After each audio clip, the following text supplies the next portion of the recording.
Vantage is a narrative game that can be played solo or co-op. It is narrative in the sense that the story is the main point. You're exploring a mysterious planet, you're looking at cards that represent different areas of the planet from the point of view of how you see them, hence the name, I believe, hence the title.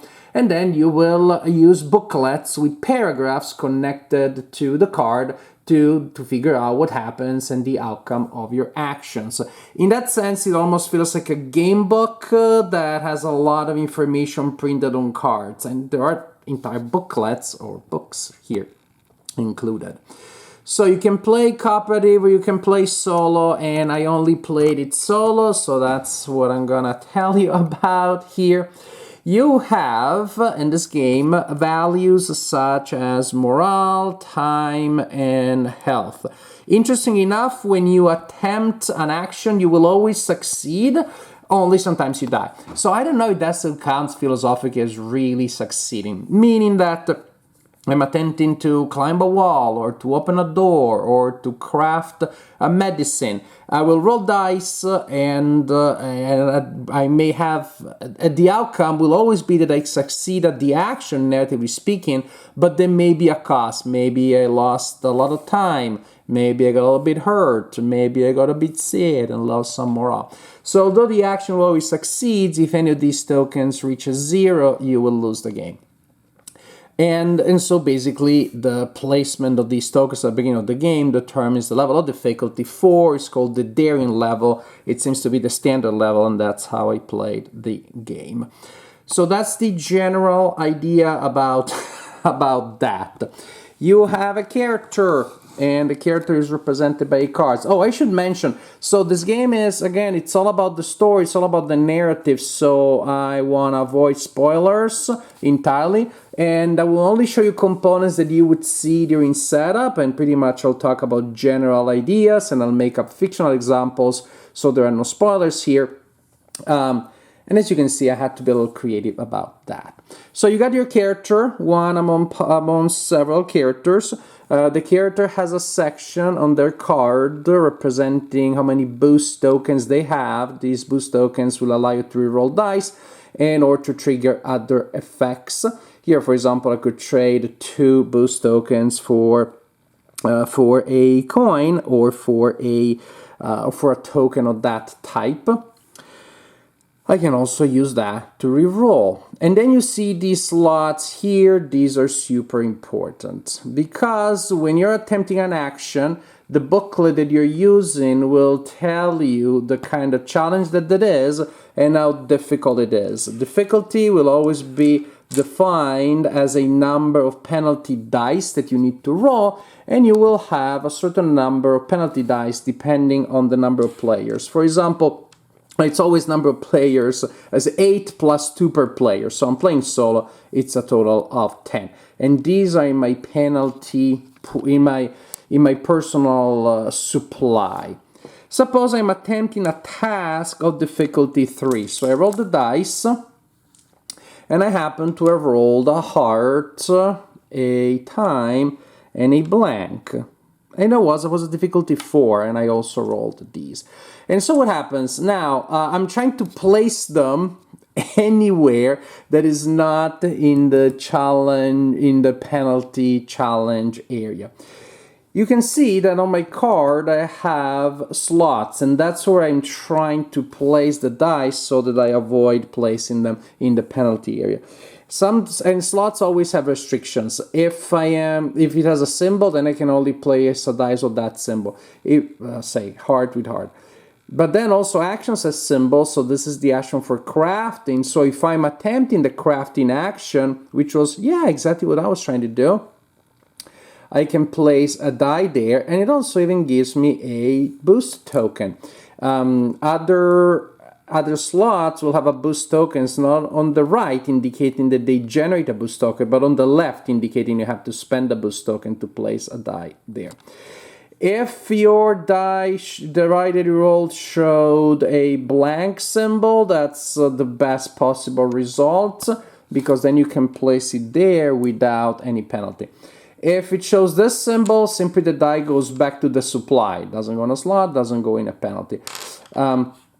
Suppose, however, that when all is said and done, there are dice with stars, hourglasses, or hearts that I can't place, then they go in the penalty and they affect the corresponding stat. Since I placed a moral symbol there, I did that.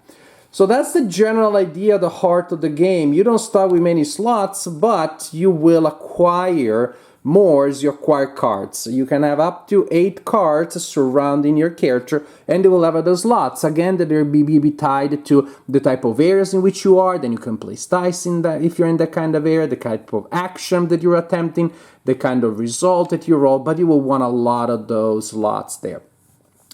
When you're attempting a challenge, you can also use one of these tokens. So you start with some and you should try to collect them more. So if I'm attempting an action that is overpowering an opponent, and say the difficulty is 3, I can discard the corresponding token. This is for overpowering.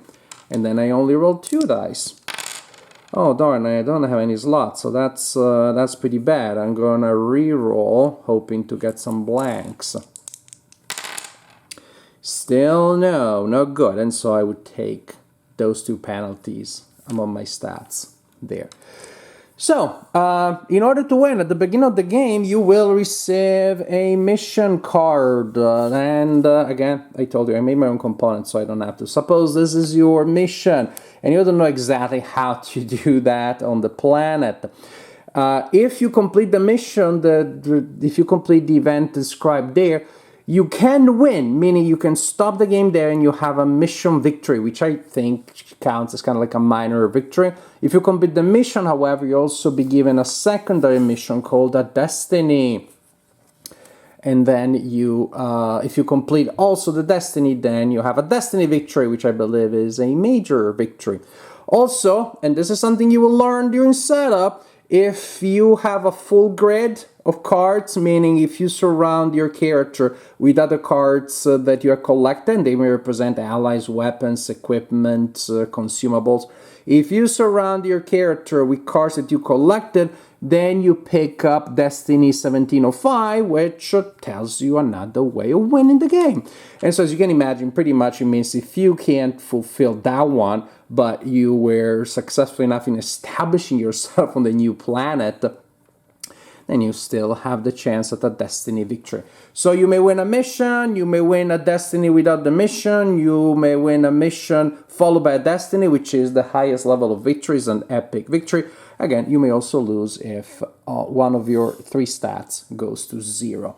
We're talking about exploring, and so when you get your mission, when you land on the planet, you'll be given a location card.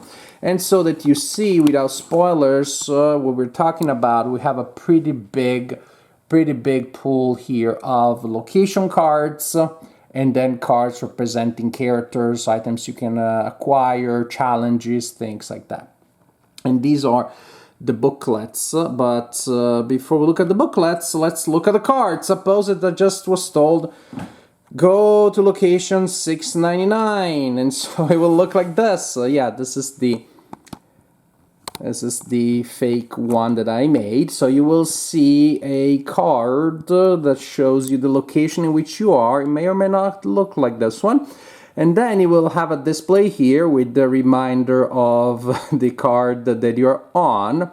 A diagram here indicating where you can move from there. So from there I could move west to car 48, east to car 700, and then there are 2 locations that I can move to in a different way. We'll see what that means. If I'm going to a numbered location, I simply roll a die and I perform a movement action. And as usual, it's a challenge die, and maybe I have a slot for movement, maybe I roll a blank, maybe I have a slot for whatever. Then, each card, location card, will have 6 actions, again, 1 for each type, and these are kind of the symbols. And the symbols are always the same. They will always have these symbols, but they may correspond to slightly different things. Basically, this is a movement kind of action. So you will always have that symbol, but maybe in one card is leap, walk, climb, things like that. This like scanning, observing type of actions, looking kind of actions. This one here, darn, I can't even figure out what my diagram is that I drew. Oh, I think it's this kind of action here. Yeah, that was my attempt of drawing that, which is in the engage action. And then we have the crafting action, we have the taking action, and we have the overpower action. And so again, suppose that in this card is cleave, on another card the overpower may be called duel or the things like that. So I decide which ones I want to take, if any. I may just decide to move away from the location. Usually you can only take one action in a location unless the corresponding rulebook tells you differently. Storybook tells you different. Suppose I decide to scan. So among those storybooks that I briefly showed you earlier, I take the corresponding one, that would be this one, boom, and I go and look at 699. The paragraph will start at 699, that will tell me the difficulty of the action, then there is a narrative paragraph, which I shouldn't read yet. So if you're playing multiplayer, you may want somebody else to just tell you, okay, that action costs, 4 challenge dice. Roll the dice, perform your placement of dice, hoping that you don't die, and then if you're still in the game, then you see the outcome of the action, and you take it from there. Remember in the moving diagram, those little asterisks, that means moving in areas where it's not clear where you end up, and so there's a storybook just for it. If you decide to move in those locations, then you simply look at the paragraph for the location you're in, and it will tell you where you can go, and again, perform the corresponding challenges as usual. Super important, maybe I should have mentioned that as you place dice in the penalties and on your slots, you will get to a point, if you're still alive, where you won't have enough dice for a challenge. Say I'm taking a challenge of 3 and there's only one available. That is when you finally refresh your dice, and so that's something that you really want to do because you're free in your slots, and then you'll be able to place more. Man, not great rolls here. To place more and die less. So this is how you play the game. Go from location to location, perform the actions, take the story as it comes. A lot of stuff that you don't expect will happen. That's kind of the point. Take dice, roll dice, place them so you don't have to suffer deadly penalties. And if you're able to achieve one of the 3 possible levels of victory, well, good for you.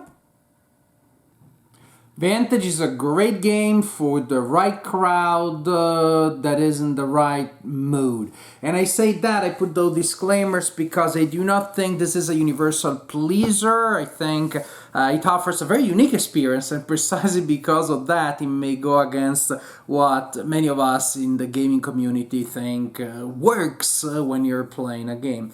For example, strategizing is very difficult and story is king. And again, if you're looking for a game book kind of experience that's telling your story, in which you're just exploring a world, seeing what happens, interacting with strange new creatures and environments and different areas of the world, they work in different ways, they give you a different experience. That's great. So if you're looking for the narrative, but again, strategizing is very hard because the description of the actions that you find on the landscape cards do not give you a clear idea of what is available there. Maybe you have a landscape with no one in it, and the option is pickpocketing, like who am I pickpocketing? You try to guess, and I can tell you what happens. Also, I haven't seen every card yet. Maybe in other cards there are different situations. There was a card where the option was assemble, and trust me, when I tried to assemble, I did not summon a team of superheroes, and what I did was not what I expected. Most importantly, the difficulty level isn't clear. Since I don't know exactly what I'm trying to do, it is only once I commit to an action that the booklet will tell me it's difficulty 2 die rolls, or 6, what? And then all of a sudden I'm dead or at risk of dying because there are all of these because I may just get all of those penalties. So there is that element that you're really flying kind of blind, trying to guess, but with so many different keywords and situations, guessing is pretty, I guess that's the right word, guessing is what you're gonna do. If you're there to have the game tell your story, then that works very well. I think it can be really frustrating if you're just trying to play competently.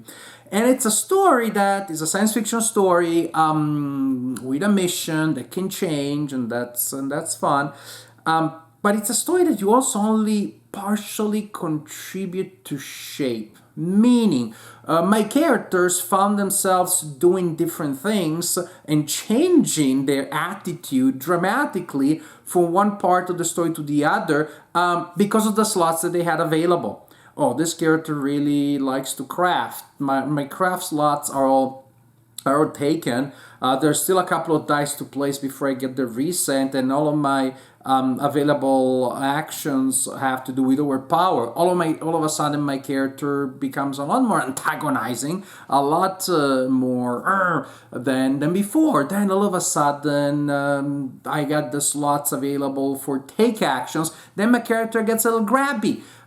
So the story will partially be dictated by the slots. Unless you're making a tragic story, this character only crafts, never resorts to violence, and then you can place your dice and the character is eliminated. You can tell the kind of tragic story, but largely you also will have to go along with the resources available.